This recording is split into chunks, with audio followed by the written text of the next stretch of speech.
ሰላም ጤና ይስጥልኝ ውድ ተመልካቾቼ ዛሬ ይዤ የመጣሁት ቪዲዮ በውጭ ሀገር የበርበሬ አዘገጃጀት ነው።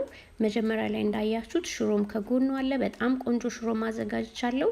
ግን ለዛሬ የበርበሬውን ብቻ ነው ማሳያችሁ። የሽሮም ቪዲዮ አፕሎድ አደርግላችኋለሁ ሰሞኑን። እዚህ ጋር ደግሞ የታሸገ በርበሬና ሽሮ ይታያል። ያለ ምን እንደሆነ መጨረሻ ላይ ማብራሪያ ይኖረኛል። አብራችሁን ቆዩ።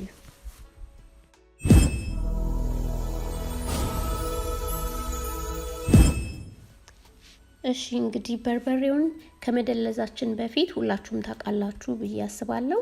በርበሬው ታጥቦ ተቀንጥሶ ደርቆና ተሸክሽኮ ኦሬዲ እዚህ ጋር የተዘጋጀ ነው ያለኝ እኔ። ከዛ ለመደለዝ ደግሞ የሚያስፈልገን ነገር ነጭ ሽንኩርት፣ በሶ ብላ፣ ጤና አዳም፣ የመጥበሻ ቅጠል፣ ዝንጅብል እና ቀይ ሽንኩርት ናቸው እዚህ ጋር ያሉት። እንግዲህ ሁሉንም ልጠን ነጭ ሽንኩርትና ቀይ ሽንኩርት ዝንጅብሉን ልጠን አጥበን ለመፍጨት እንዲያመቸን ከታትፈን እዚህ ጋር ተዘጋጅቷል። ከበርበሬው ጋር እንግዲህ ያው ሞቀጫ ስለሌለን እንደ ሞቀጫ የምንጠቀመው የሽንኩርት መፍጫውን ነው እዚህ ጋር እና የተወሰነ ከሚክስ ካረግ ነው ነጭ ሽንኩርት፣ ዝንጅብል፣ ቀይ ሽንኩርት ሁሉንም ነገር ማለት ነው እናደርግና ከዛ የተሸከሸከውን በርበሬ አንድ ላይ አስገብተን ጠጅ ደግሞ ካለን ግዴታ አይደለም አገር ቤት ይጨመራል። አይ ቲንክ የሚጠቅመው እንዲያያዝን በርበሬው ለፍሌቨርም ነው የሚጠቀሙበት እና ትንሽ ጠጅ ጠብ እናደርግበታለን። አሁን ይሄ ፕሮሰስ መደለዝ መሆኑ ነው እና ከድነን ብሌንድ እናደርገዋለን ለተወሰነ ደቂቃ። እና ነጭ ሽንኩርት፣ ቀይ ሽንኩርት ምናምን ደግሞ ምን ያህል ነው የምንጠቀመው የሚለውን እኔ በብዛት በጣም ስላዘጋጀሁት ይሄንን ለእናንተ በ10 ኪሎ ልንገራችሁና ቤታችሁ ማዘጋጀት ከፈለጋችሁ በትንሽ በ1 ኪሎ ሚሆን 2 ኪሎ አካፍላችሁ መጠኑን ማስተካከል ማለት ነው በምትፈልጉት መጠን። እዚህ ጋር አሁን እኔ ለ10 ኪሎ በርበሬ 4 ኪሎ ነጭ ሽንኩርት፣ 2 ኪሎ ቀይ ሽንኩርት እና ዝንጅብል ብዙ አይደለም ወደ ሩብ ኪሎ ምናምን ቢሆን ነው ቅድም እንዳያችሁት ማለት ነው። እና የስጋ መጥበሻ የምትፈልጉትን ያህል መጨመር ትችላላችሁ። ቢበዛም ብዙ ችግር የለውም፣ ጣዕሙ እንደውም ይጨምረዋል።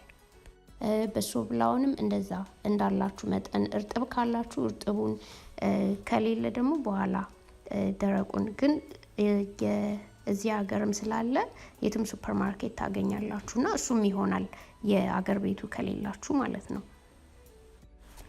ያው እንግዲህ መፍጫችን ብዙ ጊዜ ሁሉንም ስለማይችለው በብዛት የምናዘጋጅ ከሆነ እንደዚህ እየቀነስን ደጋግመን መደለዝ ነው። በርበሬ የግድ መደለዝ የለበትም። እንደዚህ ሽንኩርት ምናምኑ ለብቻው ፈጭተን አድርቀን መጨመር እንችላለን። ግን ሲደለዝ አያቃጥልም። ያልተደለዘ በርበሬ ብዙ ጊዜ ያቃጥላል ከተደለዘው ማለት ነው። እና ለዛ ነው የምንደልዘው። በደንብም እንዲዋሃድ እንዲብላላ ያደርገዋል ቅመሙን። አሁን ይበቃዋል።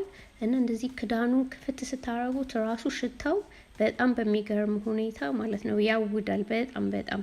እና አንድ ማስጠንቀቅ የምፈልገው ነገር ይሄን ነገር ስትሰሩ አፍንጫችሁና አፋችሁ ላይ ማስክ አድርጉ። ያው በጣም ያስነጥሳል። ለዛ ነው። ይሄት እንግዲህ ከለሩ ራሱ በጣም ቆንጆ ሆኖ ነው ብራይት ሆኖ ነው የወጣው። በደንብ ተያይዟል።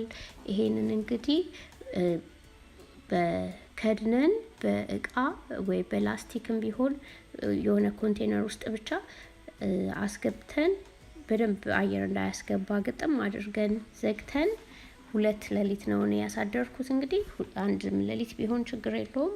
ለ2 ሌሊት በደንብ እንዲዋሃድ ማለት ነው እንዲብላላ አሳድረዋለሁ። ከዛ ደግሞ እንገናኛለን እንደገና።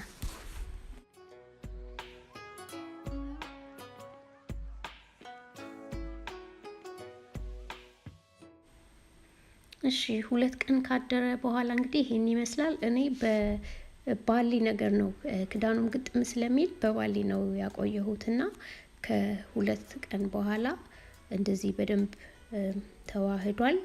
አሁን ፀሐይ ካለ ፀሐይ ላይ እናሰጠዋለን። በብዛት ለምታዘጋጁ ሰዎች ግን አድቫይዝ አላደርጋችሁም፣ በዊንተር አትስሩት። በጣም ከባድ ነው የሚሆነው ለማድረቅ ብዛት ካለው።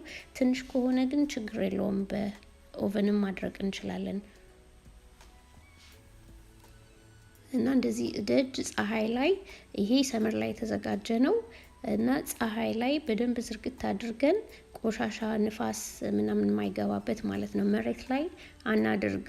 ምንድነው ማድረቂያችንን ፍላት መሬት ላይ አናድርገው። ለምን ንፋስ ሲመጣ አቧራ ምናምን ይገባበታል። እና ትንሽ ከፍ አድርገን በሆነ ነገር መዘርጋት እና መድረቁ እንደ ቀኑ ፀሐይ ሙቀት ይለያያል። ያው 2 ቀን 3 ቀን ሊወስድ ይችላል እንግዲህ እንዳላችሁበት እንደምትኖሩበት ቦታ ማለት ነው።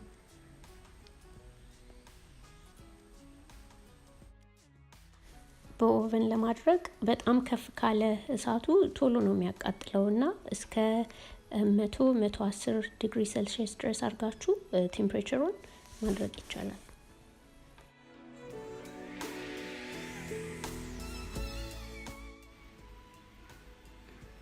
እዚህ ጋር እንደምታዩት እንግዲህ በደንብ ተያይዟል፣ በደንብ ተዋህዷል እና በስሱ ቦታ ካላችሁ ግቢያችሁ ውስጥ ከጓሮ በደንብ በሰፊ እቃ በትልቅ ነገር ዘርግታችሁ በስሱ ዘርግታችሁ ቶሎ እንዲደርቅ ማለት ነው።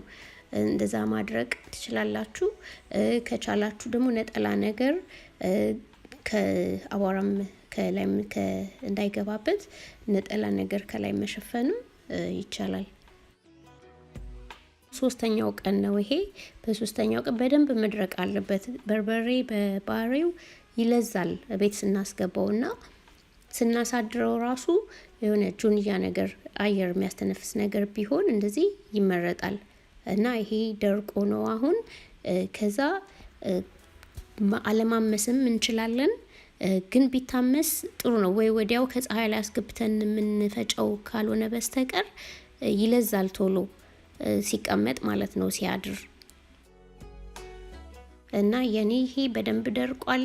ከዛ እሳቱን በደንብ ቀንሰን ዲግሪ ይሄ የምጣዱ አይ ቲንክ 150 ነው ያደረኩት እና 150 ላይ አድርጋችሁ እንደዚህ ማመስ ቀስ ብላችሁ ማለት ነው። በጣም ያስነጥሳል እንደዚህ ሲታመስ በጣም ነው የሚያስነጥሰው እና ማስክ አድርጉ እዚህ ጋር።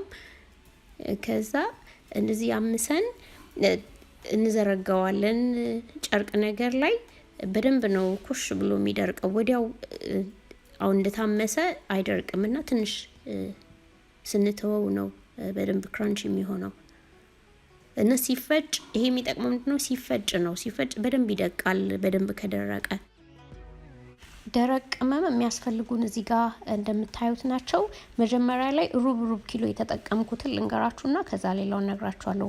እንዳልኳችሁ ለ10 ኪሎ በርበሬ ነው የምነግራችሁ፣ እንደምትፈልጉት ማካፈል ማለት ነው። እና ጦሲኝ፣ በሶ ብላ፣